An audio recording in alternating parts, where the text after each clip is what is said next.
Thanks very much for staying with us. Time now for Eye on Africa with me, Georgia Calvin-Smith. Tonight, the world's biggest football tournament is the playing field for another epic grudge match. Senegal faces two-time champion France in New Jersey in a kick-off for the group of death. The score currently stands 1-0 to Les Bleus.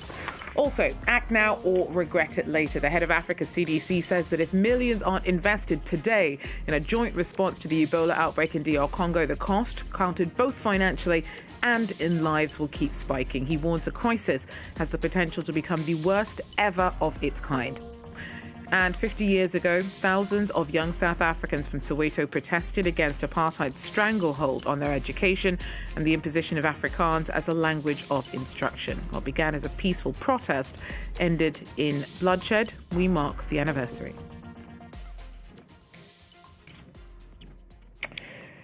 Now, where else could we start but in New Jersey for Senegal's showdown with France in an epic World Cup grudge match. The Lions of Teranga are currently just 2-0 down, with that second goal just having been scored by Les Bleus, two times champion France. The opening game of Group 1 pits the rivals against each other 24 years after their last World Cup showdown ended in one of the competition's most famous games when France lost 1-0 to the eventual quarterfinalists. Our Antonia Kerrigan has been watching the game with Senegalese fans here in Paris and sent us this at halftime. Well, it's opening night in both the Blues and the Lions campaigns for the World Cup, and at this fan zone in northeastern Paris, it's standing room only. Let's have a listen to what one of the fans had to say about the atmosphere. The atmosphere is amazing. Every action, there's something going on, people screaming, it's just beautiful. Well, I'm clearly in a Senegalese supporting camp. You can hear the music behind me, you can see the strips I'm surrounded by. But at the beginning of the match, we had both national anthems. The atmosphere is friendly, even though we may have heard the Senegalese national anthem with a little more gusto. Oh no, I feel so bad for him. That was done before that second goal was scored. Oh well. Anyway, Tunisians, though, are less than happy, and Tunisia has fired coach Sabri Lamouchi after being thrashed 5-1 by Sweden in its first match at the World Cup. French coach Hervé Renard has taken over. The 54-year-old Lamouchi had been in charge only since January. Renard's deal covers only the World Cup, but a longer-term agreement will be discussed after that. That's what the Tunisian Soccer Federation's saying. The fans, though, have taken the news with mixed reactions. As far as I'm concerned, the team should withdraw from the World Cup. Everyone needs to be replaced, every single one, from the lowest ranking official right to the top. We need to put an end to cronyism. It's not the right time, but it might be the solution. It's never happened before. Is he really a coach? He brought in players who don't work well together, don't know each other. Well, in other world news, the head of Africa's CDC is warning that the stakes of DR Congo's response to this latest Ebola crisis may never have been higher. Director General Jean Kaseya says that the outbreak, which Kinshasa says has caused 837 confirmed cases, including 196 deaths, still has not peaked, and if not contained, could become the worst in history. Eliza Herbert with more. In the Ituri province, a rare cause for celebration. Daniel Kitambala has become the second patient at this hospital to fully recover from Ebola. That disease is terrible. I felt very weak, but I thank God I'm now healed. I'm so grateful. Praise be to God. With no vaccine or known treatment for the circulating Bundibujo strain, health workers savoured the moment given the increasingly dire situation. According to the head of Africa's Centres for Disease Control and Prevention, the current outbreak could become the worst in history. With only roughly 12% of close contacts currently under active follow-up, meaning tens of thousands are not being traced. In the province's capital, Bunia, medical clinics have mobilised to screen and isolate suspected cases. But residents say the situation is getting worse every day. We see ambulances passing by everywhere and people dying daily. It hurts and scares us. Adding to the challenges, the peak could be yet to come. This Red Cross official believes it could take at least a year for the outbreak to end, citing a lack of testing capacity and public trust issues. Some people still question whether the disease is real. Some, they believe the outbreak was invented to attract foreign monies. Trust is central.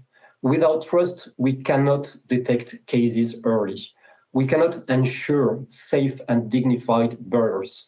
We cannot even protect families. On Tuesday, G7 leaders called for a strong and coordinated response to the Ebola outbreak, urging nations to dedicate resources to contain its spread.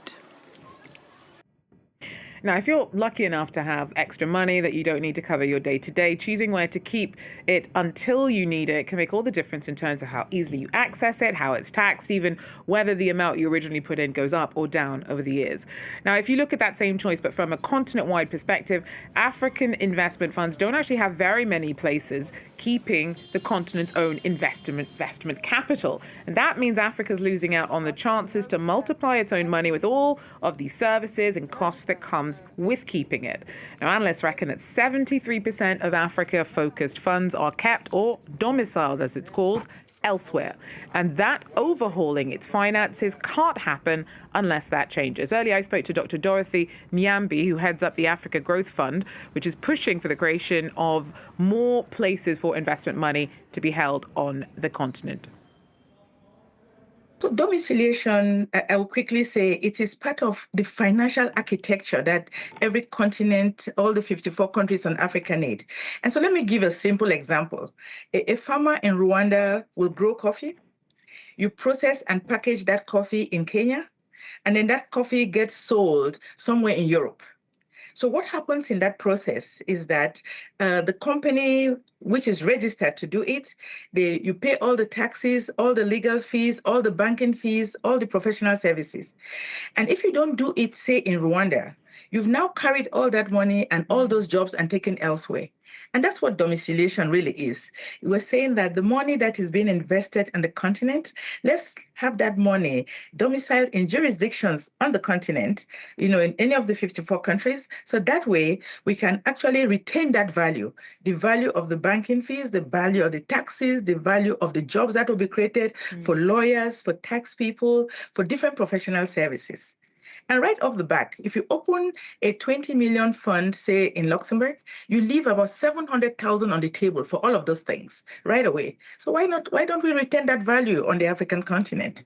So it's all the behind the scenes money and value that's generated from that initial capital investment. Super interesting. So why is it so patchy, though, in Africa? And what do you want to see change? So I think it is a question of perception, risk. It's a question of also trust. So with that, what we're trying to do is that there's jurisdiction on the African continent that Mauritius already sees some domiciliation. Rwanda is up and coming, South Africa, we have Morocco, but we want to have more. We want to be able, through backward integration, and by doing so, start to bring that value addition back to the continent. The other piece around that, Georgia, is that our local domestic pension funds, they've all taken their money and they're investing it offshore. And we are saying, please bring some of that money back onto the continent where our funds and our intermediaries are domiciled.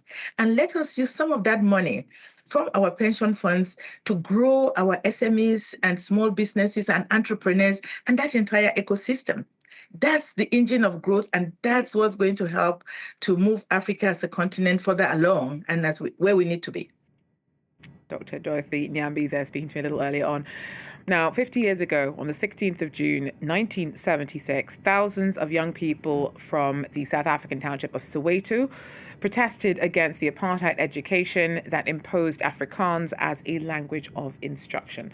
What began as a peaceful protest ended in bloodshed. Now, South Africa is marking the 50th anniversary of the Soweto uprising. It's considered a turning point in the country's liberation struggle against white minority rule. Liza Kamenov with more. 50 years ago, 16-year-old Seth Mazibuko led his fellow students in a march in the township of Soweto. They were protesting against the government's imposition of Afrikaans as a language of instruction in black schools. These are the students that worked with me to form the committee, that committee which started the boycott here. Walking in high spirits and singing struggle anthems, the children were joined on the streets by more school children, eventually numbering in the thousands. It was a fight against apartheid. But we knew that there's a pillar of that system of apartheid that we needed to deal with, and that was education. But their protest was met with a wall of police throwing tear gas and opening fire at the schoolchildren, killing at least 176 people. The exact number of people who died remains unconfirmed, but estimates say over 200. Among the first to be killed was 13-year-old Hector Peterson. This photograph, taken by a local journalist, shows a boy carrying Hector's limp, bloodied body, with Hector's sister Antoinette running beside them in anguish. The photo became a symbol of the massacre. Today, Antoinette attends a memorial event at a museum built in her brother's name. You know, I still cannot believe that I'm standing here. To me, it's like yesterday. The 16th of June is commemorated as Youth Day in South Africa, but for survivors, it downplays the horrors they lived through for the younger generation.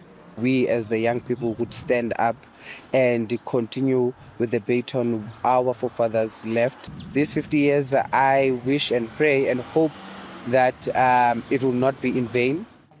Despite the official end of apartheid in 1991, South Africa remains the most unequal country in the world, with more than a third of the population unemployed and an average of over 60 murders a day. And that's it for Eye on Africa. For now, thanks very much for joining me, though, and do so again if you can. Till then, take care.